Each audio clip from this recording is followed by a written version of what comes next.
I'm going to talk to you about 3 ways to pivot from pain to power when met with macro and microaggressions.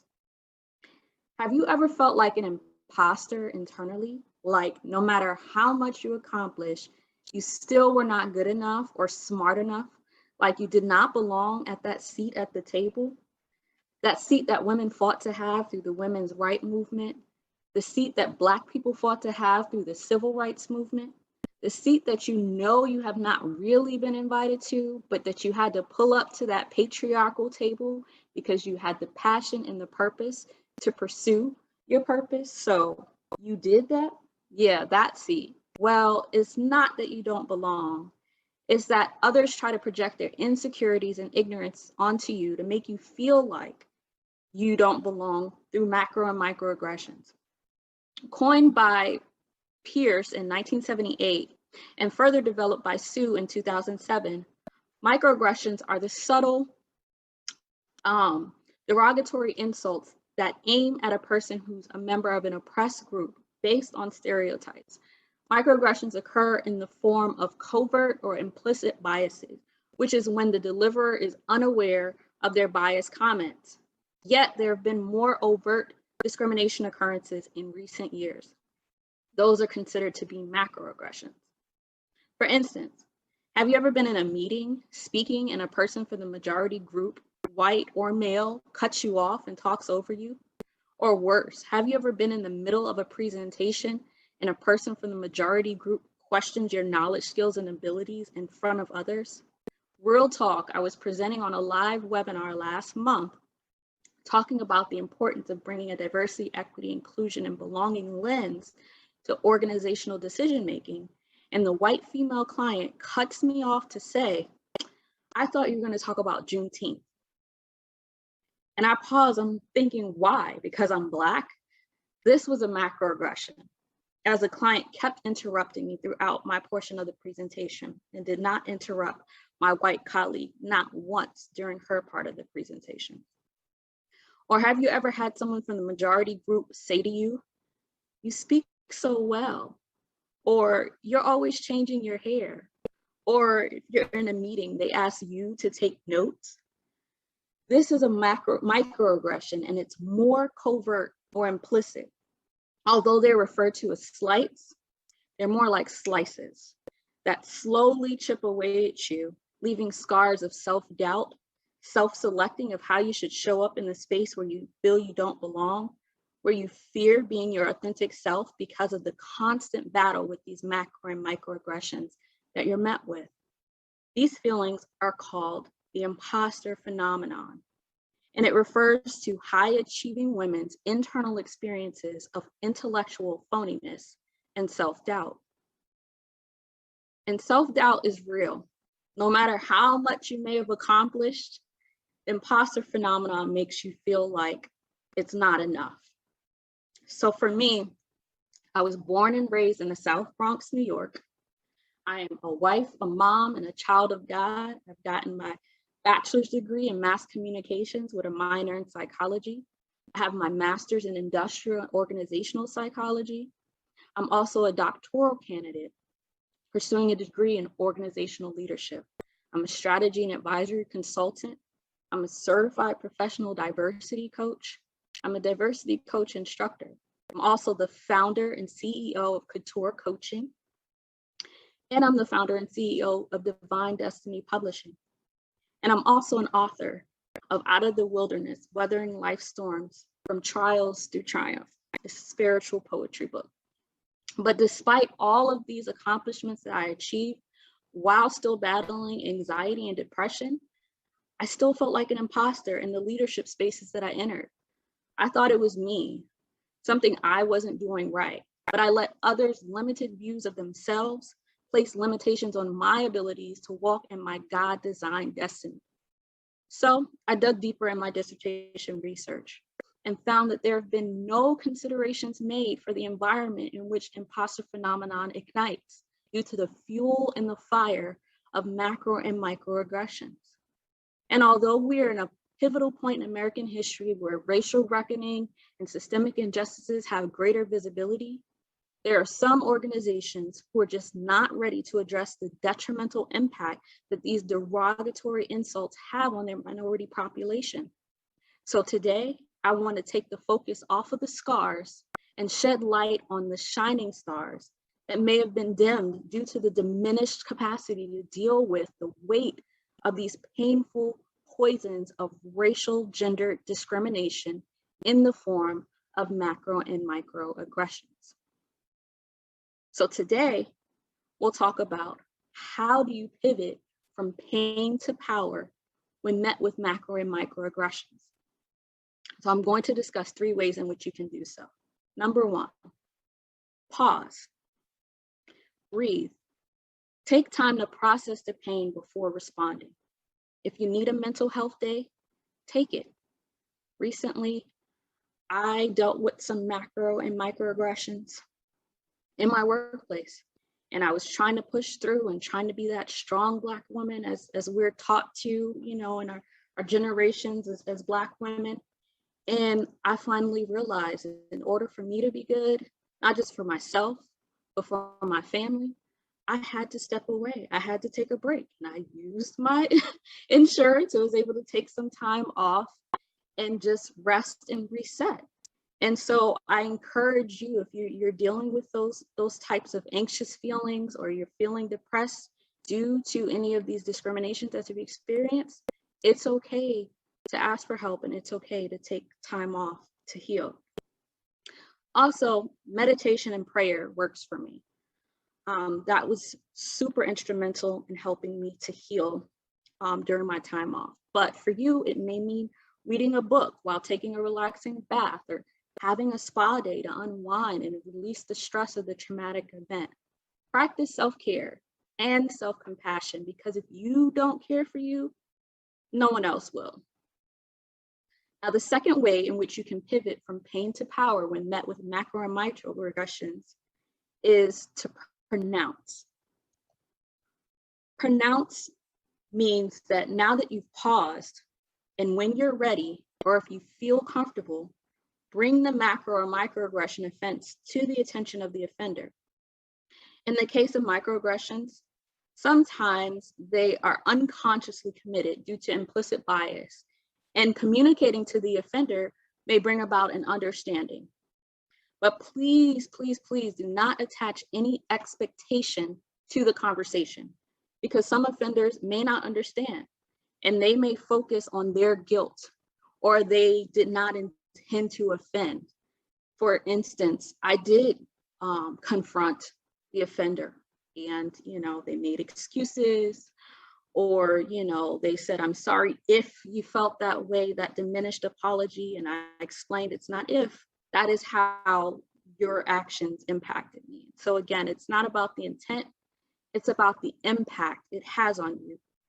In other cases, such as macroaggressions, you may need to bring the offense to the attention of your supervisor, but again, don't have any expectations, because they may not be comfortable handling the situation, as organizations may not be ready to address the macro and microaggressions behavior. So pronouncing to others may not always be an option, and that's okay, but it's essentially important to pronounce to yourself through affirmations. Remember who you are and whose you are, not who others label you as based on their own limitations. There is life and death in the power of the tongue. So look at your reflection in the mirror and tell yourself, you're beautiful inside and out. You are strong. You are brave. You are intelligent. You are capable. You are fearfully and wonderfully made. You are qualified. You are royalty. The final way in which you can pivot from pain to power when met with macro and microaggressions is to prosper. Although these harsh winds of derogatory insults blow, your branch might bend.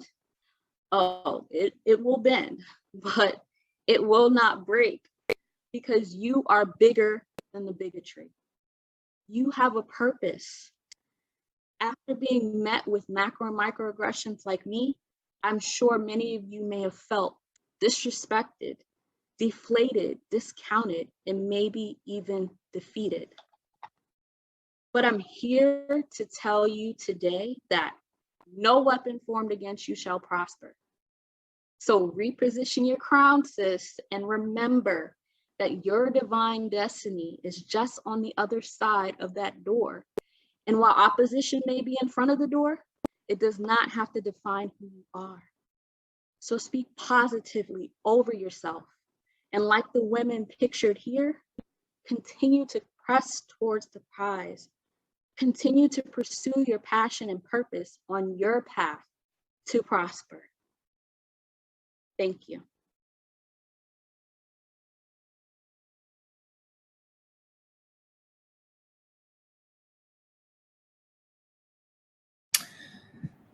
Tamika came to affirm us, to tell us that we are not being sensitive. We are not making it up. We are not exaggerating, that these things do happen and that there are tools that we can use. There is strategy that we can use, right, to rise above those situations. Like, what did Michelle say, y'all? When they go low, we go high, right? So I think those are really, really powerful. Y'all help me out with the P's in the chat. The first one was pause. The second one was what? Was it pronounce and not accept? Yep. And not place expectation on the conversation. It's more so that we are, right, pronouncing what just happened and we don't get flustered about them, being fooled up. I think that's powerful. And then what is the third one? Somebody help me in the chat. Yep. Prosper. Love it, love it, love it. And seriously, you guys, this feels very familiar to us. So it feels good. It feels easy, but this is still world-class information. Did y'all see her rap sheet? Did y'all see, what she's done? And she talked about leveraging her dissertation, right, to pick into this and to be a thought leader in her industry, right? So know that you are here investing in yourself in a very, very real way. None of this stuff is watered down. This has been so rich and we're only on day 2, right? But that's the point of this, so that our movement in entrepreneurship is easy, just as easy as other people, right? Who are the majority, air quotes the majority, because I'm still not sure the numbers are right, but right. This is amazing because you are here. This is incredible because you are giving feedback and you are engaging, and lives will be forever touched because you're in school right now with your sisters, right? Rising up, getting your second win, man, learning how to avoid burnout, right? And how to rest for tactical warfare so that you can go out there and not ask for permission and build the tables, right? So I'm so proud of y'all. Before I close this out, I want to give shouts out to those who have climbed the leaderboard. Again, 15 people are going to get legit prizes in their hand. I will email you just so you know how you get the stuff and ask for your email address. It'll be me, I promise. And you're going to get physical goods. And the top 3 will actually get some service, some very, very, very robust services. So shouts out, wow, to Trella with 3,210 points in 2 days. What? Okay, sis. Trella been in all these sessions, okay? All these sessions. Shouts out to Kenya. Kenya's been at the top for a while, as well as Keisha. So Kenya has 3,180 points. Keisha has 2,240 points. And then we have a whole bunch of others. Let me give you the top 15, though. Number 4, we have Lydia. Number 5, we have Nina. Number 6, we have Tabitha. Number 7, we have Jazz. Number 8, we have Pakita. Number 9, we have Aisha. Number 10, we have Chinaka. Y'all, that's my daddy. My daddy has been watching his baby. Probably the only man in this thing, but watching his baby this whole time, that support. I meant it during the vision board party when I said, like, my parents show up for me, y'all. So beautiful. We have Stacy at number 11, Sharika at number 12, 13, we have Michelle, 14, we have Nefertiri, love you, sis, and 15, we have Kayla. Keep it going, y'all. If you want to know how to get points, look at the activities. It's the way you engage, setting up one-on-one meetings, showing up to sessions, showing up in the lounge, doing speed networking, going inside of the booths, raising your hand and speaking on stage, all of those things, adding your social media links to your to your profiles. But again, my purpose, my goal, even though it feels good and I want it to feel good, it should feel good. I came to Africa to do this so that I could feel good every day, right? Like I ain't waiting for permission, right?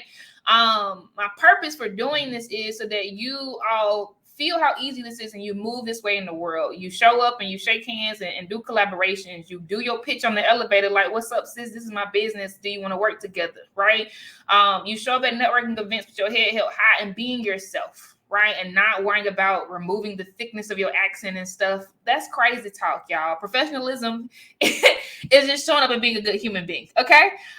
So just know that, feel this, and move in the world differently because of it. I'm going to throw y'all back into the lounge so you can enjoy before I go, since we have a few minutes before 6 o'clock. But hey, I'm fine to let you go now. Like we say in those corporate meetings, I can give you 11 minutes back. Does anyone want to say anything at all? You have an opportunity right now to come on the stage. Oh, Daddy, a lot of people said hey to you. Love you.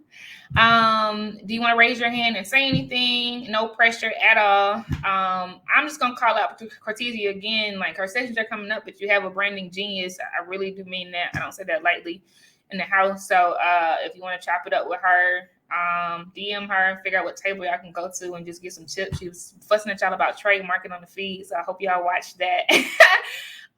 But let's get it. All right. I don't see any questions or hands raised, so that's cool. I'm gonna let y'all go. Raise your hand so she can. Ooh. Oh yeah, Sharika, your daughter can say hi. Okay, Sharika and her daughter are coming up to the stage. Oh, hello. Hi. Hi, baby. Oh, yeah.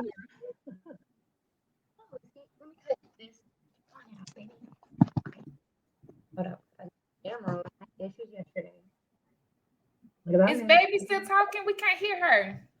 Oh, sorry. Can you hear her now? Yes, we hear you loud and clear, Mama. Hi. Hi.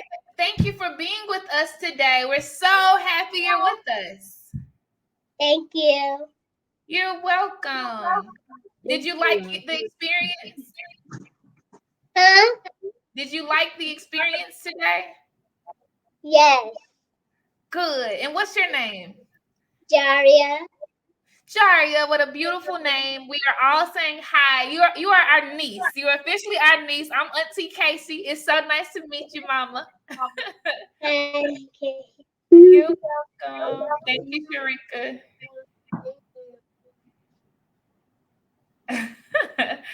Oh, that was so sweet.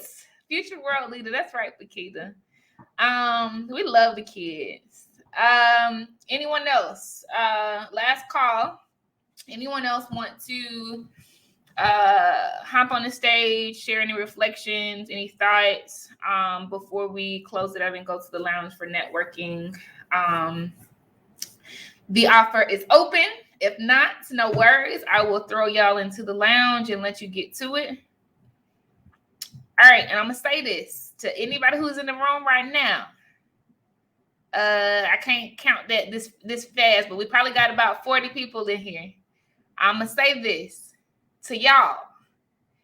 If you want to have, I love you too, Nefertiti. If you want to have a booth at the Buy Black Virtual Summit on Sunday, send me a DM on here.